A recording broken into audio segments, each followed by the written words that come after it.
Buenas tardes, doctora. Buenas tardes, compañeros. Nuestro grupo está integrado por David Romero, Luis Alberto Hermijos, Darío Sebastián y Aldo René Celia. Nosotros nos ha tocado hablar sobre lo que es la sociología jurídica y la Constitución de la República del Ecuador. Bueno, vamos a hablar de lo que es el origen y contexto.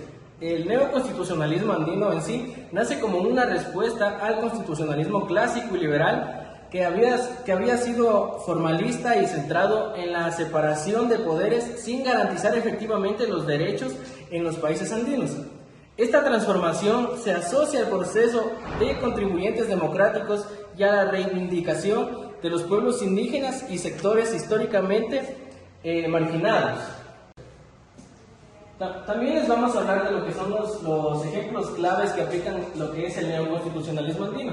En esto tenemos en Ecuador en el 2008 la constitución de lo que es el buen vivir o Summa Causai, que incorpora los derechos de la naturaleza y un modelo pluricultural. También tenemos lo que es Colombia, donde la constitución reconoce la supremacía de los derechos fundamentales y el control constitucional fuerte. También tenemos lo que es Bolivia en el año 2009 con la constitución de Estado pluricultural, con el reconocimiento de autonomías indígenas y también la justicia comunitaria.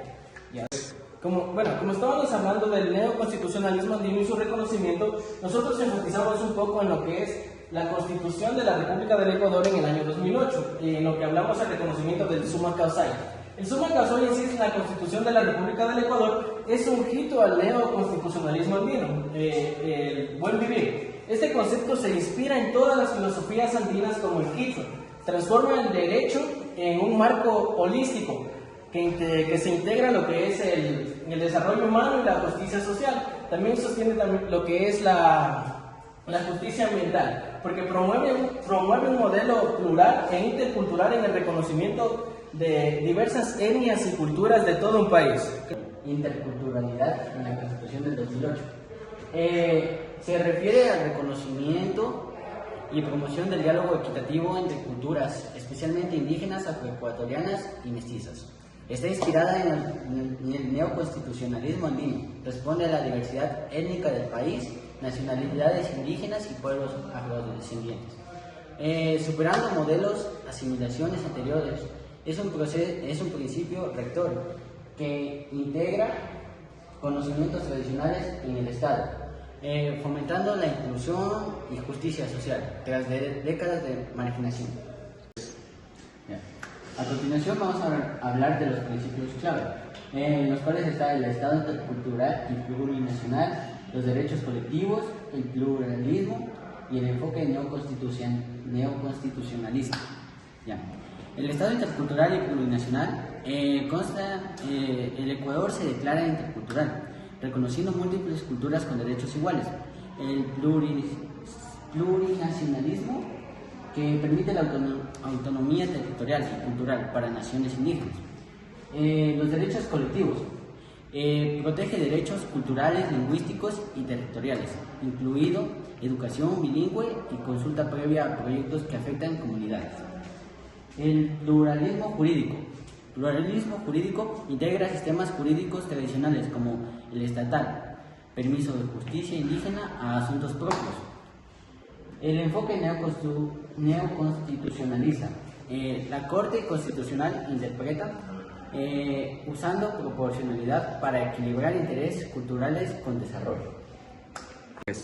Yo les voy a hablar ahora de lo que es el monismo jurídico. El monismo jurídico es una teoría que sostiene que todo el derecho proviene de una sola fuente, normalmente el Estado.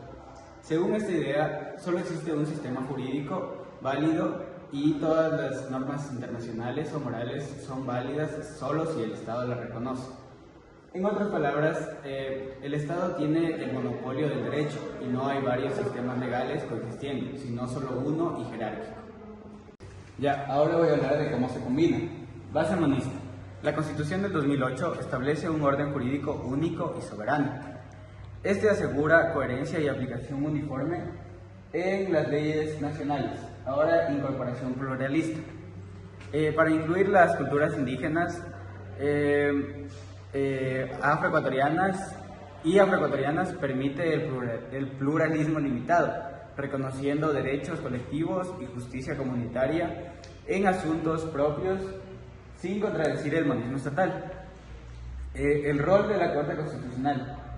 Interpreta dinámicamente usando proporcionalidad para equilibrar la unidad jurídica con diversidad cultural, evitando conflictos entre normas. Ahora voy a hablar de los ejemplos en Ecuador. Justicia indígena. Comunidades aplicadas en el derecho ancestral, integrando... Comunidades aplicadas en derecho. Ahora voy a hablar de los ejemplos en Ecuador. Tratados internacionales de derechos humanos. Los tratados firmados y ratificados por el Ecuador, como el Pacto de San José, se aplican directamente en el país sin necesidad de una ley adicional. También sentencias de la Corte Constitucional. Los jueces ecuatorianos usan directamente normas internacionales, por ejemplo, el convenio de la DIT sobre los pueblos indígenas. También la justicia indígena bajo el control estatal. Las comunidades indígenas pueden aplicar su propio derecho, pero solo si respetan la Constitución y las leyes nacionales. En conclusión, en contextos andinos como en Ecuador, el monismo jurídico se combina con el pluralismo jurídico. Esto para promover la inclusión y la justicia en una sociedad multicultural. Esta hibridación reflejada en el neoconstitucionalismo andino, adaptada a la diversidad étnica y social del país. Ahora voy a hablar de lo que es el pluralismo jurídico. El pluralismo jurídico es una teoría en sociología y filosofía del derecho, que reconoce la existencia de múltiples órdenes jurídicos coexistentes y varios dentro de una sociedad, sin que uno domine absolutamente lo de otros. Propuesto por autores como Aventura de Sousa Santos, enfatiza que la diversidad cultural y social, donde normas estatales conviven con consuetudinarias religiosas o comunitarias, con una promoción incluida y justicia en contextos multiculturales. Ahora voy a hablar de los principios clave del pluralismo, que es la coexistencia de órdenes. Que esto nos dice que no hay un derecho único o sistemas paralelos, que interactúen resolviendo conflictos a viajes de diálogo o jerarquías flexibles. También otro principio es el enfoque sociológico, que ve al derecho como un reflejo del poder social, no solo de las normas formales. Este prioriza los derechos colectivos y la equidad. También versus humanismo, el pluralismo versus humanismo. Es que a diferencia del humanismo, el pluralismo evita la asimilación forzada, adaptándose a diversas situaciones étnicas. Yo les voy a exponer sobre la sociología de la profesión jurídica.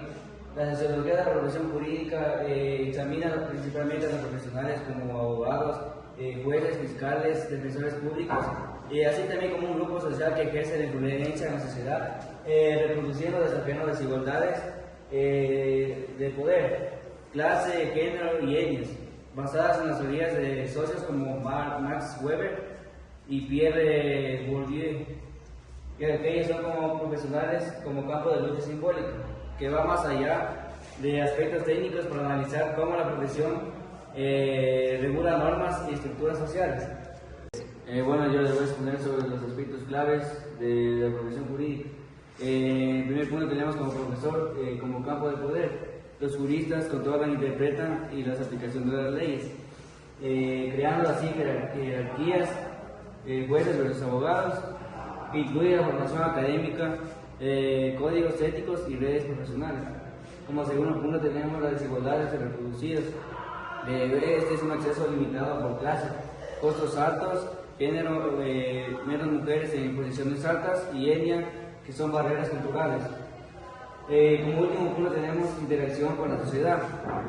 Aquí también influye mucho en la política y economía también, como profesionales como que promueven el cambio social para mantener un estatus.